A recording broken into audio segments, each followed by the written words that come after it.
저는 여러분들의 목사로서 새해 벽두에 좀 더 여러분들을 독려해서 신앙으로 세우고 또 신앙으로 온전케 됨을, 이제 목사니까 당연히 그런 생각을 갖지 않겠습니까? 해서 첫 주가 지났다 해서 여러분 늦지 않았습니다 라는 총 주제를 통해서 여러분과 말씀을 나누는데요, 정말 여러분 늦지 않았습니다. 오늘 여러분과 나눌 주제는 설교 제목으로도 나와 있지만, 저는 여러분들이 뭔가를 이렇게 분명하게 이야기할 수 있었으면 좋겠다 하는 생각을 갖습니다. 제가 이렇게 성도들을 뵈면은 다 하실 말씀들을 잘 아시고요, 우리 교인들을 보면 논리 정연하시고 분명한 그 주제를 정확하게 전달하시는 능력들이, 배움들이 있으시니까 다 그러시겠죠. 또 부모로서 자식들에게 분명한 이야기들을 하실 수 있지 않겠어요? 이웃에도 마찬가지일 거고요. 저 또한 그런 생각을 갖고 있죠. 제가 한 번은 저희 아들한테 그런 말씀을 했다고 여러분들에게 드린 적이 있죠. 그래서 애비로서 어떻게 아들한테 그리고 서로 좀 이렇게 이해하고 교통이 있어야 되겠다 싶어가지고, 예를 들어서 저의 고향에 대해서도 이야기를 했고요, 부모님들이 피난을 내려오셔서 어떻게 그곳에 정착하게 되셨는가도 쭉 이야기를 했습니다. 제 아내를 만난 이야기도 했고요. 그러면서 내가 이제 목사이니까 목사로서 나는 어떠한 자세를 갖고 살아가는가, 학교는 어디를 나왔고 어떠한 친구 관계가 있고 뭐 이런 것들을 제가 쭉 이야기를 했습니다. 말인즉슨 제가 저에 대해서 잘 아니까 또 아들에게도 애비에 대한 이해가 좀 있었으면 좋겠다. 게다가 이제 목사잖아요, 걔도. 그러면 목사로서 어떻게 살아가야 될 것인가, 마치 바울이 디모데에게 말하듯이 그런 이야기들을 쭉 했단 말이죠. 지금도 기억나는 것은, 제가 24년 전에 목동으로 이사 왔죠. 928동, 거기에서 처음 저의 삶이 시작이 되었는데, 그 928동 옆에 보면 저렇게 고든 나무가 잘 자라고 있었습니다.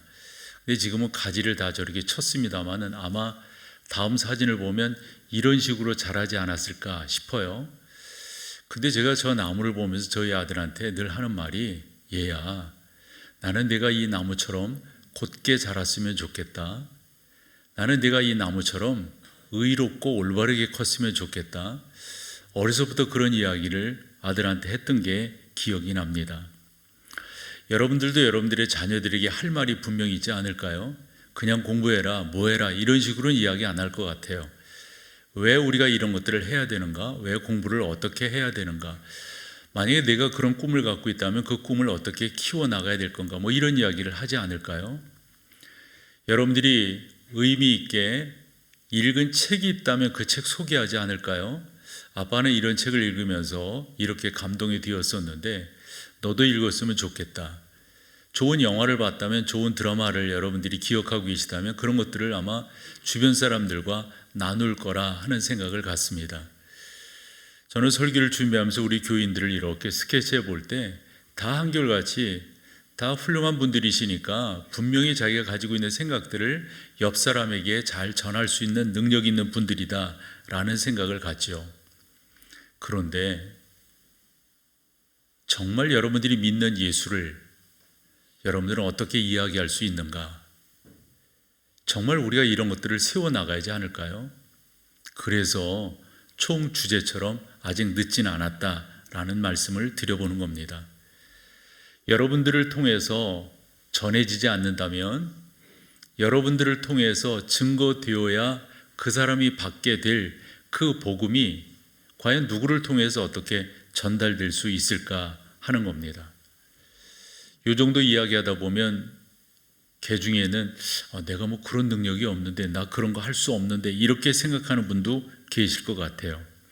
그래서 앞에 그렇게 전제를 깔았던 겁니다. 여러분들이 여러분들의 가지고 있는 생각을 옆 사람에게 전할 수 있잖아요. 여러분들의 라이프 스토리를 충분히 이야기할 수 있잖아요. 그렇듯이 여러분들이 지금 예배하는 이 예배에 대해서, 여러분들의 변화된 삶에 대해서 뭐 특별히 신학적 소양이 또 성경적 지식이 없다 할지라도 그 정도는 이야기할 수 있잖아요. 그런 부분들을 여러분들이 이야기할 수 있는 여러분들이 되시기를 소망하며 오늘 말씀을 나누게 되는 것이죠. 특별히 복음 이렇게 거창하게 아니더라도 여러분들의 삶을 그대로, 그런데 그 삶은 복음 안에서 변화된 삶이어야 되겠죠. 이것을 증거할 수 있다면 그보다 더 좋은 곳은 없다라고 생각합니다. 그런데 왜 이런 부분들을 우리가 머뭇거리고 있을까? 한 서너 가지 경우의 수가 있지 않을까 생각을 합니다. 그 첫 번째는, 이게 제일 중요하다고 늘 말씀드리죠. 우리가 예수 그리스도를 의미 있고 정확하게 만나질 못했어요. 이걸 넘어갔어야 되는데 여기 머뭇거리고 있는 거예요. 그러니까 이것도 안 되고 저것도 안 되는 거죠. 복음, 변화 이런 것들을 이건 넘어가지 않았으면 이야기할 수 없는 거잖아요. 그래서 아마 머뭇거릴 거다 생각을 하고, 두 번째는 이런 거죠. 상대방에 대한 나름대로의 위축이 있는 거죠. 그래서 우리가 전도할 때도 보면 통계적으로 봤을 때 자기보다 괜찮다라고 생각하는 사람에게 다가가서 복음을 전하는 경우는 상당히 적습니다. 상당히 나보다 좀 이렇게 생각하는 그 사람에게 가서 전하는 게 일반적인 통계이거든요. 그러니까 왜 이렇게 나누지 못하고 머뭇하고 있을까? 상대방에 대한 위축감 때문에 그렇다라고 생각을 하고, 세 번째로는 이런 거죠.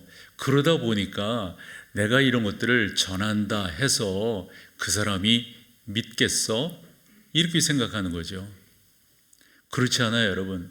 그래서 제가 오늘 총 주제로 강론으로 네 가지를 나누려고 하는데요. 그 첫 번째가 뭐냐면, 여러분, 복음의 능력을 믿으셔야 돼요. 말인즉슨 여러분들의 말, 여러분들의 논리가 상대방에게 영향력을 미치는 것이 아니라 그 안에 담겨져 있는 예수입니다. 예수님이 그와 같은 능력을 여러분 가운데 행하게 하시고, 여러분들의 말 속에 녹여져 있는 예수 그리스도에 대한 내용들이 그 사람에게 영향을 주는 거지. 왜냐하면 예수 그리스도, 그분은 가장 훌륭한 구원자이시기 때문에, 가장이라는 표현은 적절하지 않아요. 오직 유일한 구원자이시기 때문에 그렇고요. 그분은 우리 가운데 귀한 역사를 이루신 분이에요. 우리가 얼마 전에 출애굽기도 상고했고 여호수아서도 이렇게 살펴보았는데 그거 다 하나님이 하신 것 아니에요. 성경을 이렇게 보면요, 하나님께서 늘 우리 가운데 말씀하시는 것 중에 하나가 자기 부정에 너는 아니고 내가 했다예요. 하나님 당신께서 역사하셨다. 여러분, 출애굽 이스라엘 사람들이 한 게 뭐가 있어요? 홍해바다. 모세에게 하나님께서 말씀하셨잖아요. 너희는 가만히 있어 내가 하나님됨을 알지어다. 그들이 한 게 뭐가 있어요? 만나와 메추라기, 불기둥과 구름기둥. 여러분, 그들이 한 게 뭐가 있어요? 반석에서 물이 나는 것에 모세가 지팡이로 치기는 했지만 모세의 지팡이에 무슨 능력이 있단 말이에요. 여호수아서도 마찬가지잖아요. 요단강을 건너는 거, 길갈에서 할례, 그 다음에 기념비를 쌓는 거, 그 다음에 여러분 여리고성, 여호수아 6장, 아이성, 기본과의 전투. 그들이 한 게 뭐가 있어요? 그러니까 여러분들이 나는 이런데, 나는 부족한데, 나는 목사는 저렇게 말을 해도 나는 좀 힘들어, 이런 식으로 생각할 것이 아니라, 여러분들이 가지고 있는 여러분들의 지식과 여러분들의 논리성이 상대방을 설복시키고 영향력을 주는 것이 아니라 그 안에 담겨져 있는 주 예수 그리스도, 그분이란 말씀이죠. 그래서 저는 이 오늘 본문으로 보고 있는 로마서 1장 16절은 그냥 읽으면 안 된다라고 생각하는 사람이에요. 이건 함성이고 외침이고 이건 엄청난 고백입니다. 나는 복음을 두려워하지 않아요. 부끄러워하지 않는다. 여러분, 이것만큼 귀한 게 어디 있겠어요? 그러니까 이와 같은 말씀을 통해서 우리 가운데 주는 메시지는 다름이 아니라 내가 뭔가를 하는 것이 아니라 그 안에 담겨져 있는 복음이, 그 안에 담겨져 있는 예수가 역사되어진다고 하는 사실을 여러분들이 믿고 나가는 게 무엇보다도 중요합니다. 왜 그러냐면 말이에요, 성경을 한 군데 읽으려고 하는데 마태복음 13장 34절입니다. 예수께서 이 모든 것을 무리에게 비유로 말씀하시고 비유가 아니면 아무것도 말씀하지 아니하셨다 이랬는데요. 비유로 말씀하셨다. 왜 비유로 말씀하시는 거예요? 알아듣기 쉽게끔. 그래서 비유로 말씀하신 그 내용들을 보면 농사 짓는 거에 대해서, 자연 현상에 대해서, 일반적인 삶에 대해서 그런 것들을 예로 들어. 그런데 있잖아요, 못 알아듣는 거예요. 그래서 우리 주님 뭐라고 말씀하십니까? 귀 있는 자는 들을지어다. 우의독경이라고 하는 말이 있듯이 못 알아듣는 사람이 있어요. 아무리 그래도. 그런데 있잖아요, 귀가 없어서 못 알아듣는 게 아니잖아요. 여기서 말하는 귀는 마음의 귀 아니겠습니까? 그러니까 우리 주님께서 이렇게 평범하게 말씀하신 그 말씀 가운데 들을 수 있는 사람은 다 듣고 깨달을 수 있는 사람은 다 깨닫고 하나님의 놀라운 은혜인 것을 알게 되더라. 그렇게 반응하게 되더라. 나는 어려워요, 나는 힘들어요. 아니에요, 여러분. 여러분들이 그 평범한 것을 통해서, 그냥 자연스러운 것들을 통해서 우리 하나님께서 역사에 나가신다. 두 번째, 근데 이런 것은 또 우리가 지금 사회의 현상에서 본다면 중요하다고 봅니다. 좀 논리 정리해 나면 더더욱 좋겠지요. 금상첨화라고 하듯이 기승전결이 잘 갖춰져 있는 여러분들의 표현이라면 상대방이 훨씬 더 알아듣기 좋고 이게 뭔 말인가 하는 것들을 깨달을 수 있으리라 생각을 합니다. 그래서 저는 올해 2024년 가운데 우리가 좀 해야 될 것이 있다면 전도 훈련을 받는 것이 좋겠다라고 생각을 합니다. 이제 여러분들에게 광고를 할 터이니 그 광고가 되어지면 등록해서 그 훈련을 받으셨으면 좋겠어요. 전도 훈련을 받는다고 하는 것은 전도 스킬을, 저는 그거 원하지 않아요.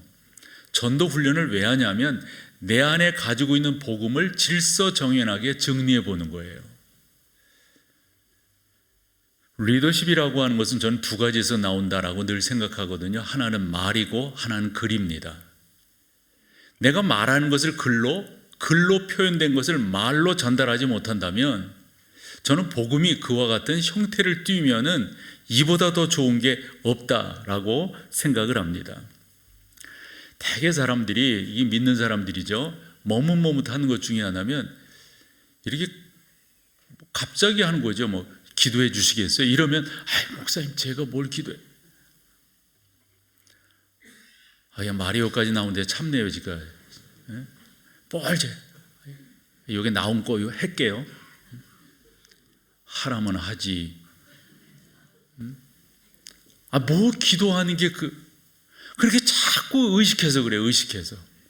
기도가 하나님 앞에 올려지는 거지, 아니 들리는 것이기 때문에 사람들과 나누는 것임에는 틀림이 없습니다만은 머뭇거리는 이유가 뭐냔 말이에요. 여러분들이 복음을 증거하고 여러분들의 삶을 나누는데 나는 좀 어려운데요, 나는 좀, 왜 그렇게 되는 거냔 말이에요. 그래서 저는 이 표현을 여러분과 좀 나눠보면서 이게 중요한 건데, 성경을 이렇게 읽다 보면 복음과 이게 일맥상통한다고 그럴까요? 하나의 보완된다고 그럴까요? 대치된다, 이 표현도 괜찮은 것 같아요. 그런 단어가 하나 있어요. 그런 단어가. 성경 가운데를 읽고 좀 더 설명을 해볼게요. 요한복음 1장 45절입니다. 같이 읽어보죠. 빌립이 나다나엘을 찾아 이르되 모세가 율법에 기록하였고 여러 선지자가 기록하여 그 일을 우리가 만났으니 요셉의 아들 나사렛. 여러분 저 하이라이트 왜 했을까요? 만남이라고 하는 게 그만큼 중요합니다. 김정한 목사님이 그런 말씀하심으로 제가 기억하고 있는데요. 사람이 사람을 만나면 역사가 이루어지고 사람이 하나님을 만나면 기적을 체험하게 된다. 만남이 그만큼 중요한 거예요. 예수 그리스도를 만나면 어떤 일이 벌어질까요?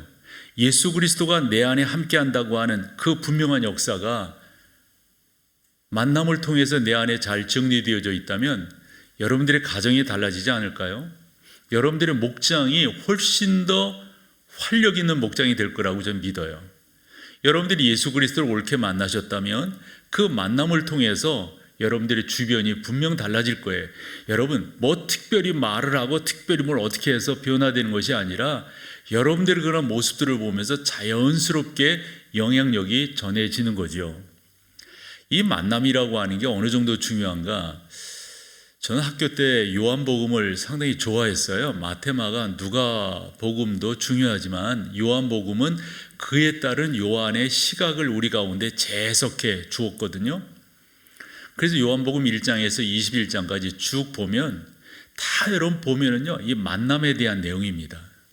근데요, 요한복음만 그런 게 아니에요. 창세기 성경부터 요한계시록까지 성경을 쭉 보면 다 하나님을 만난 사람들에 대한 내용이에요. 하나님을 만나지 아니하고는 성경이 기록도 안 되겠지만 하나님을 만나지 아니하고는 뭔 일이 이루어지겠어요? 특별히 신약 성경을 보면 그 중에서도 요한복음을 보면 주님을 만난 그 만남에 대한 분명함들을 우리 가운데 소개하고 있음을 보게 되는데, 많이 소개할 수 있지만 몇 가지만 여러분과 좀 나눠볼게요. 저는 의미 있는 만남이 요한복음 3장에서 니고데모가 예수 그리스도를 만남으로 그의 삶이, 그의 방향이, 또 그가 가지고 있었던 궁금증이, 인생의 답이 완전히 해결됐다라고 믿습니다. 요한복음 3장과 4장은 짝이라고 보는 게 중요합니다. 3장에서는 남자 대표로 니고데모가 등장하고 4장에서는 여자의 대표로 이 여인이 등장하는 거예요. 니고데모는 공회원이잖아요. 사내들인 공회, 요즘식으로 말한다면 아주 높은 고위직에 있는 사람이에요. 반면 이게 여러분, 그리고 니고데모는 정통 유대인이지만 이 여인은 어디에 살고 있는 사람입니까? 사마리아에. 이게 같아요. 어찌 보면 물과. 그래서 요 두 성경은 같이 보는 게 참 중요한데, 그 중에서도 요한복음 4장을 보면 이 수가성 여인이 예수 그리스도를 만남으로 그가 어떠한 변화를 가졌는지에 대해서 성경이 참 의미 있게 말씀합니다. 예수님께서 그 여인을 만나셔서 느닷없이 이리 말씀하세요. 내 남편을 데려오라. 여러분, 그건 말 됩니까? 아니, 외간 남자가 뭐 말도 없이 네 남편 데려오라, 이게 말이 되냐고요. 그런데 말이 되는 것은 여기에서 말하는 그 남편이라고 하는 게 단순히 아내와 남편, 부부간의 이야기가 아니라 남편이 상징하는 그 어떤 것 때문에 우리 주님 그렇게 말씀한 거예요. 그러면 그 남편이 상징하는 그 어떤 것이 뭐냐? 이 여인에게 그렇게 말하거든요. 내가 이제까지 5명의 남편이 있었지만 지금 있는 남편도 내 남편이 아니다. 이건 어찌 보면 가정 파탄이잖아요. 저주잖아요. 근데 앞서 말씀한 거와 이렇게 말씀한 내용들을 보면 이 남편이라고 하는 이 화두가 단순히 남자를 이야기하는 것이 아니라 이 여인이 그렇게 찾고 있는 어떠한 가치예요. 뭘까요, 여러분? 인생의 행복이에요. 이 여인은 이 남자랑 살면은 이 남자랑 살면은 이 남자랑 살면, 그렇게 하나의 남자로서 성경은 이야기하고 있지만 이 여인은 그런 생각인 거예요. 이렇게 하면 행복할까? 이렇게 하면 행복할까? 그래서 지금 온 거예요. 그런데 우리 주님은 이것도 너의 행복이 아니다 라고 말씀하는 게, 지금 있는 남편도 내 남편이 아니다 이래요. 그러니 이 여자가 사실 성경 그렇게 말하고 있지만 사실 내면색으로 들어보면 저의 설명이 맞는 건데요, 얼마나 놀랬겠어요. 그러면 어떻게 하는 게 인생의 그 영원한 숙제가 해결되는 건데요, 그랬을 때 우리 주님께서 당신이 누구인가에 대해 설명하셨고, 그 여인은 진정한 예배는 어떻게 드리는 게 옳습니까? 라는 것도 서로 주고받는다고요. 그러면서 우리 주님께서 나를 만난 자만이, 나는 하나님의 독생자 외아들인데 하늘 영광 보좌 버리고 너희를 구원하기 위해서 이 땅에 왔다. 이게 바로 구약이 말씀하고 있는 메시아다. 신약적으로 본다면 그리스도다. 얼마나 놀랐을까요? 성경은 단순하게 그 정도로 이야기하고 있지만 제가 그 말씀도 제가 좀 덧붙인 내용들이 많은데요, 이럴 때 이 여인이 너무도 놀라는 거예요.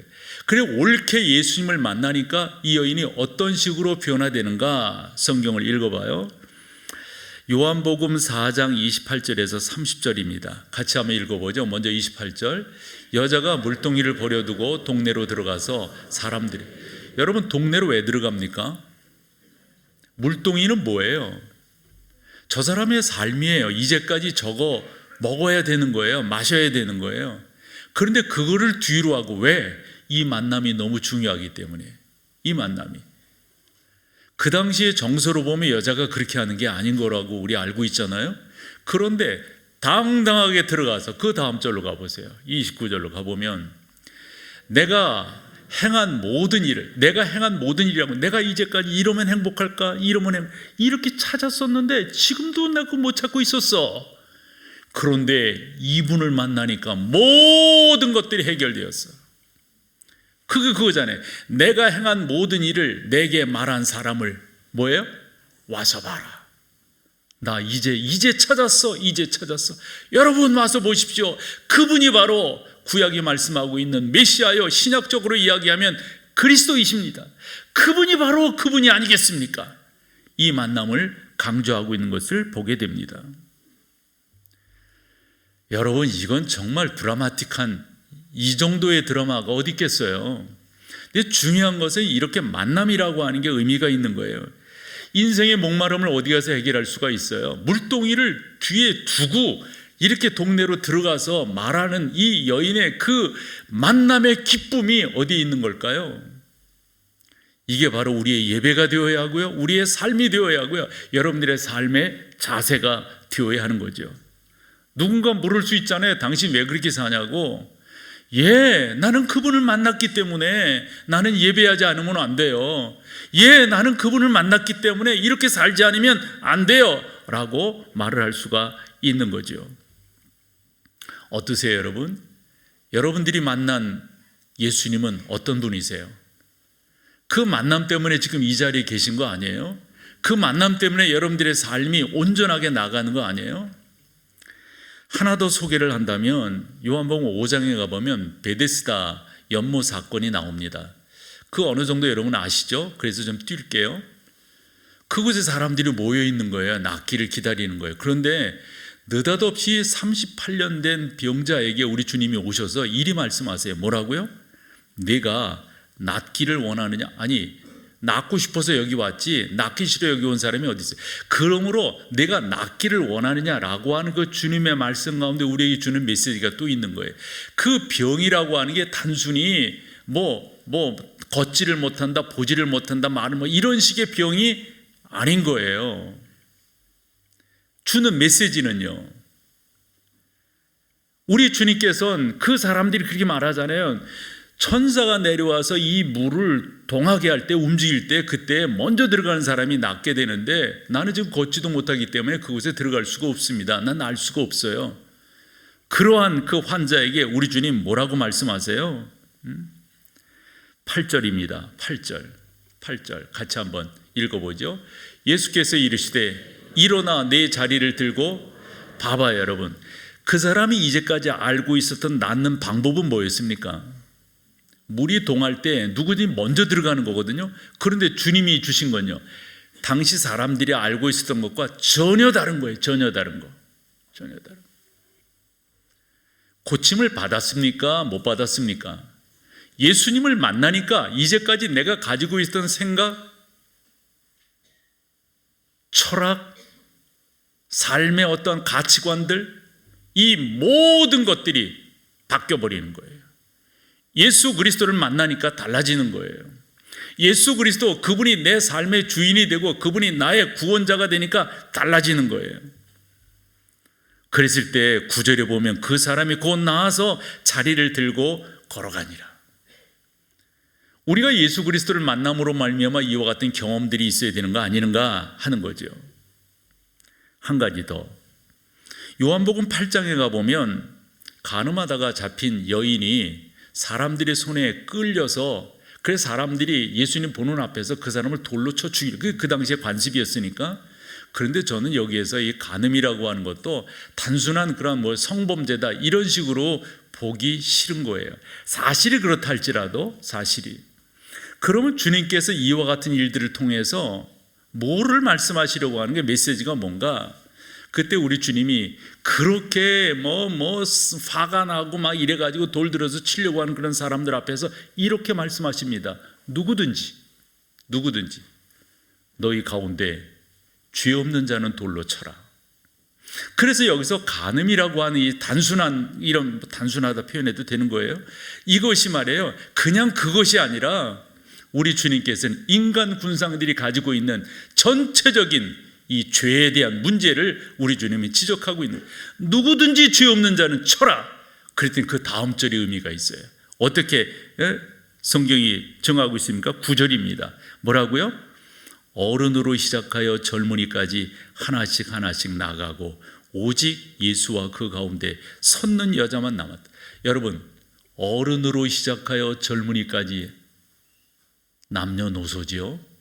이 모든 죄 가운데는 만약에 단순한 간음이라고 한다면 거기서 안 나갈 사람들이 있어야 되는 거 아닐까요?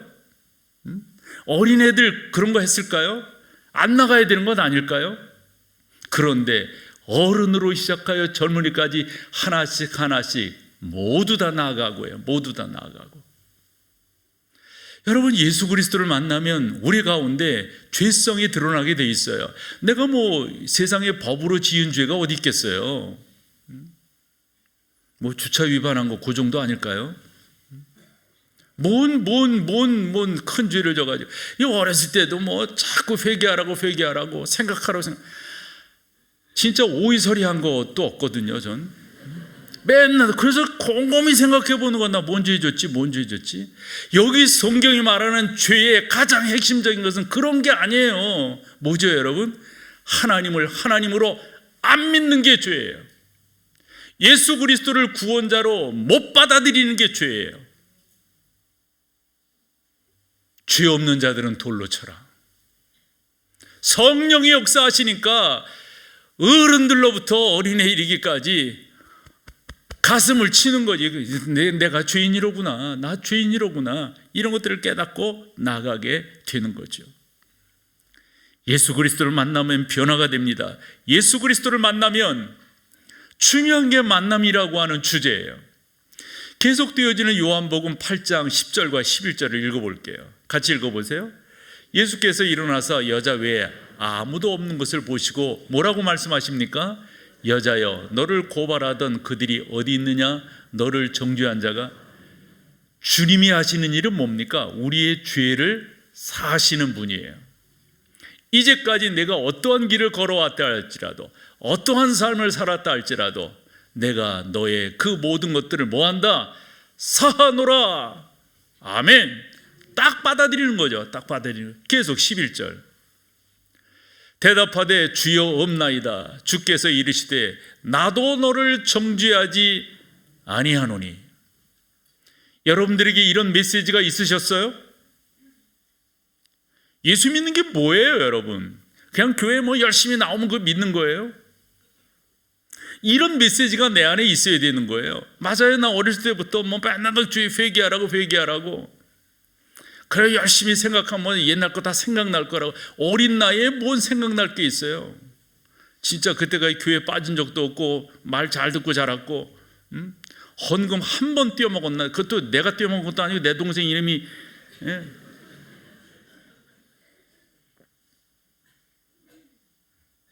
옛날에 다 회개했잖아요. 그런 거 다 회개했잖아요.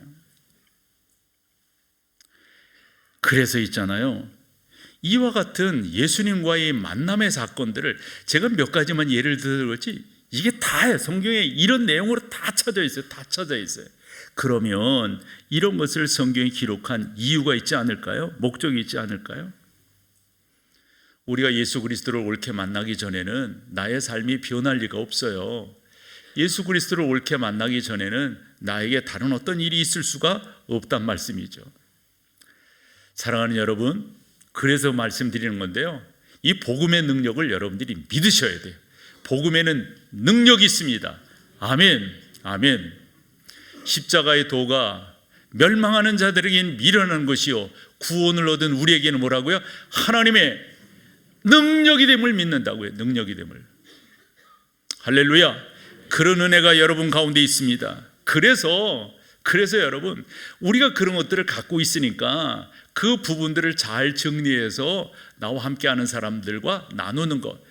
특별히 신학적이지 않아도 괜찮아요. 성경 구절 여러분들이 못 돼도 괜찮아요. 교회에서 몰라도 괜찮아요. 이런 거 있잖아요. 나는 예수 믿는 게 좋아요. 그거 말 못해요. 나는 예배해야 돼요. 예배 빠지는 건 나의 삶에 있어서 허락질 않아요. 나는 예배자로 살 거예요. 이 말 못해요. 이거 다 할 수 있잖아요. 그래서 제가 이런 생각을 해봤는데요. 삼각형 대화법이라고 꼭지점이 3개가 있잖아요. 여러분들이 보시기에 맨 위 꼭지점을 우리 주 예수 그리스도 이렇게 여러분들이 생각하시면 돼요. 제가 보기에 오른쪽 꼭지점을 여러분들로 보시면 돼요. 여러분들이 예수 그리스도를 만나시면 어떻게 되는 거예요? 여러분들의 삶에 변화가 있는 거예요. 당연해요. 안 그런 게 이상한 거예요. 안 그런 게. 예수 그리스도를 만났는데도 변화가 없다. 그건 안 그런 게 이상해요. 마지막 꼭지점 하나가 남았어요. 뭘까요? 누굴까요? 여러분들을 통해서 들어야 될 사람들이에요. 들어야 될 사람들. 성경을 이렇게 보면 성경이 우리 가운데 교훈하는 것은 전하여 주지 않는데 누가 들으리요 그랬어요. 여러분들이 전하지 않는데 그 누가 듣겠어요? 여러분들의 자녀들이 듣겠어요? 누가 듣겠어요? 없어요, 여러분. 여러분들이 그와 같은 것들을 옳게 깨닫고 전하는 게 무엇보다도 중요합니다. 요한복음 우리가 4장 그리고 5장 8장을 예로 들었지만 다른 데도 너무너무 많아요. 이와 같은 만남을 통해서 여러분들을 그냥 진솔하게 드러내면 되는 거예요. 난 이러한 예배자라고, 난 이렇게 하나님 앞에 살아가고 있다고, 난 예수님을 믿기 때문에 그런 일을 할 수 없다고, 나는 예수님을 믿기 때문에 또한 그렇게 가야 된다고, 뭐 이런 거 있잖아요. 그러면서 바울이 고린도 교회에 분쟁이 있을 때 나는 뭐 누구 파다, 나는 누구 파다, 뭐 이런 거 있었잖아요. 그때 바울이 너무 멋진 말을 해주셨어요. 그게 고린도전서 3장 6절에 나오는데 그 말씀을 보시면은 이런 거거든요. 나는 심었고 아볼로는 물을 주었으되 오직 하나님께서 뭐 하신다? 봐봐요. 심었고 물을 주었고 자라게 하시는 거예요. 삼각형 대화법입니다. 여러분들이 믿으셨어요. 그래서 하나님께서 그 믿음 가운데서 나를 그래서 증거하게 되는 거예요. 그래서 전하게 되는 거예요. 특별히 어렵게 할 거 없습니다. 마지막 한 가지 더 말씀을 드려보면 그래서 여러분 늦지 않았다는 거예요. 지금 우리가 해야 될 것이 있다면 바로 주 예수 그리스도의 구주되심을 나누는 겁니다. 제가 성경을 보면서 깨달은 것 중에 하나가 성령의 역사라고 하는 게 너무도 중요한 거예요. 성령의 역사가 우리 가운데, 즉 성령의 임재가 우리 가운데 없으면 이런 일이 있을 수가 없어요. 사도행전을 1장에서 28장까지를 보면 1장에서 12장까지가 저는 전반부라고 생각하고 안디옥 교회 13장부터 28장 이제 바울이 선교사로 그래서 로마까지 가는 것을 저는 후반부라고 보는데 이 전반부와 후반부에서 우리 가운데 주는 중요한 메시지가 있는 것은 다름이 아니라 변화입니다. 변화. 근데 그 변화가 어떻게 이루어지는가? 성령의 역사예요. 이건 성령의 역사가 아니고서는 이런 변화가 있을 수가 없어요. 그래서 여러분 우리가 사도행전 1장 8절을 의미 있게 보는데 뭐지요? 오직 성령이 너희에게 임하시면 너희가 무엇을 받고? 여러분 이 권능이라고 하는 것은 내가 무슨 방언을 한다 뭐 한다 일반적으로 우리 이제까지 이해했던 거 있잖아요. 그게 아니에요. 이 권능이라고 하는 것은 성령이 임함으로 말미암아 내 안에 나타나는 가치관의 변화입니다. 이건 권능이 아니고서는 이런 변화가 일어날 수가 없어요. 그래서 사도행전을 보면 두 가지 변화가 저는 일어난다고 생각하는데 그 첫 번째는 물질관의 변화입니다. 그래서 사도행전 2장 말미와 4장 말미에 보면 뭐라고 말씀하고 있어요? 내 것을 내 것으로 여기지 아니하고 유무상통했다. 그게 여러분 세상에서 가능해요? 그러나 성령이 임하시고 그 성령이 임한 그것이 우리 가운데 드러나게 되니까 이런 역사가 나타나는 거예요. 또 하나는 가치관의 변화입니다. 다르게 표현하면 세계관의 변화입니다.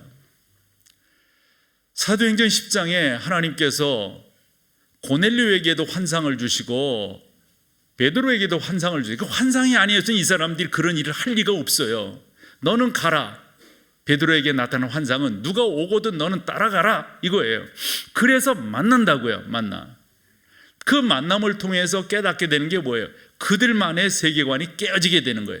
성령의 역사 하나님의 인도하심은 우리에게만 있는 줄 알았는데 웬걸 고넬료 집에도. 그래서 우리가 사도행전 2장을 제1 오순절 사건이라고 한다면 사도행전 10장을 제2 오순절 사건 이렇게 말을 해요. 그런데 이것 때문에 옥신각신하는 거예요. 그 옥신, 뭐가 옳다. 그래서 예루살렘 공의회가, 예루살렘 총회가 열리게 되는 게 사도행전 11장이에요. 거기에서 정리가 딱 이루어진다. 그래서 왜 하나님께서, 왜 성령께서 다른 사도가 아니라 베드로를 선택하셨는가? 베드로가 그 시대에 가지고 있었던 무게감 때문에 그렇다라고 생각해요. 여타 사람이 말했으면 따질 사람 많을 거예요. 뭐 발언할 사람들 많을 거라고요. 그런데 베드로가 딱 나서서 하는 말이, 나도 여러분들처럼 생각했었습니다. 그런데 내 환상 중에 하늘에서 보자기가 내려오는데 풀로 보니 우리가 먹어서는 안 될 것입니다. 그런데 성령이 말씀하시기를 내가 거룩하다고 한 것을 내가 왜 부정하다 생각하느냐? 먹으라. 그래서 먹었다는 거예요. 알고 봤더니 그게 뭐냐면 고넬료라는 거였어요. 나도 사실 그렇게 생각지 않았었다. 내가 고넬료 집에 가서 한 말이, 아니 그 사람들이 막 다 나와가지고 절을 하길래 나도 사람이라고. 그러면서 내가 뭐라고 말했느냐?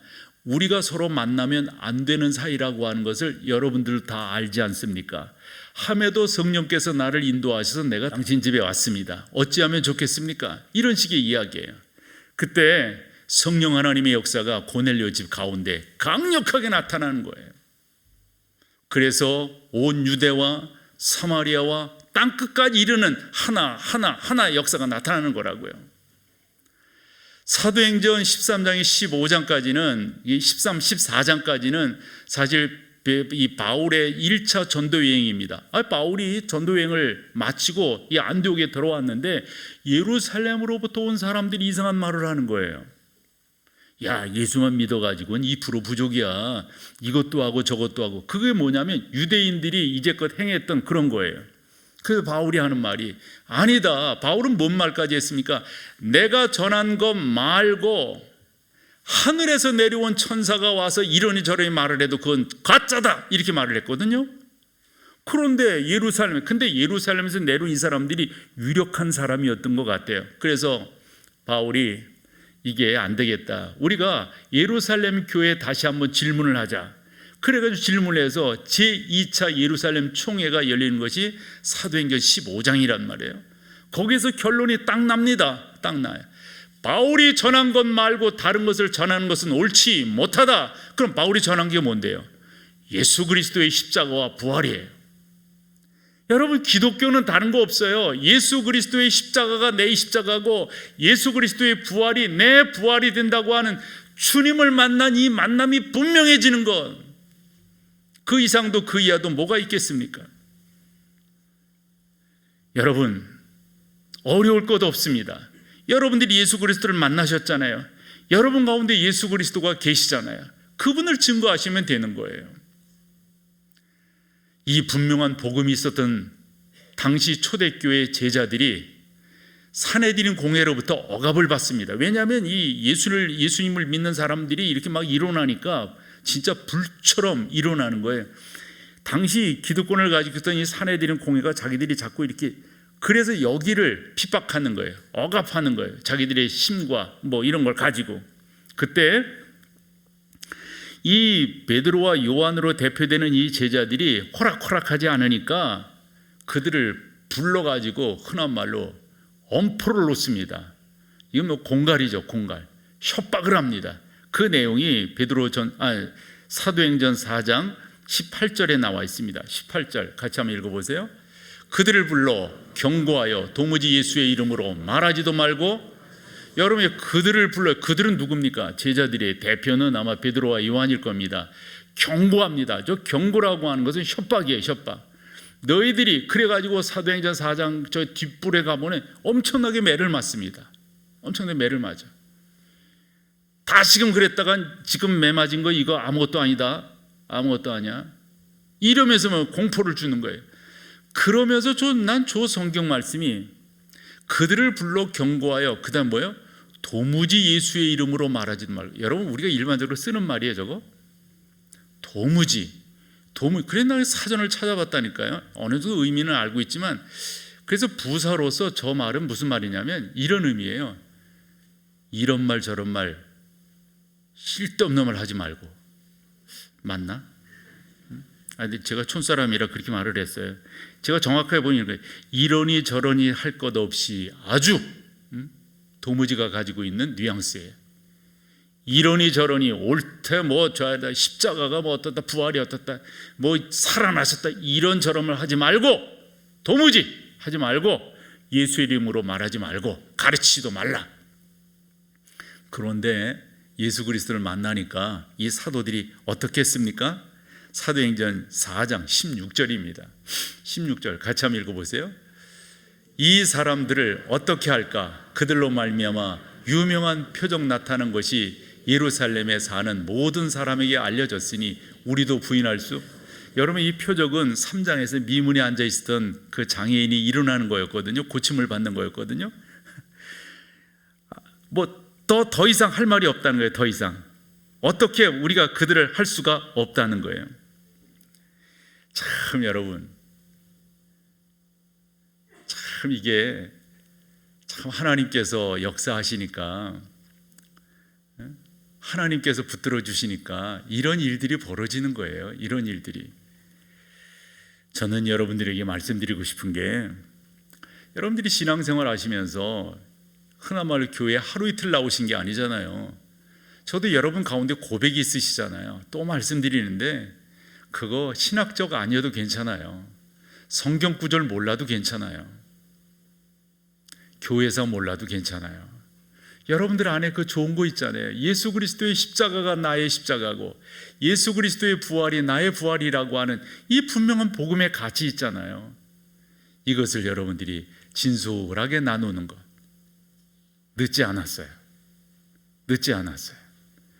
정리하셔서 그렇게 여러분 주변과 주의 은혜를 나누시는 귀한 여러분 다 되시기를 축복합니다.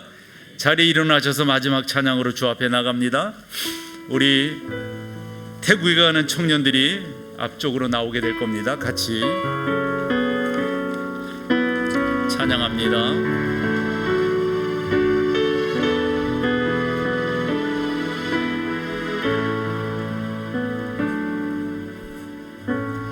민족의 가슴마다 피 묻은 그리스도를 심어 이 땅에 흐르고 푸른 그리스도의 계절이 오게 하소서.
민족의 가슴마다 민족의 가슴마다 피 묻은 그리스도를 심어 이 땅에 흐르고 푸른 그리스도의 계절 오게 하소서.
전능하신 아버지 하나님,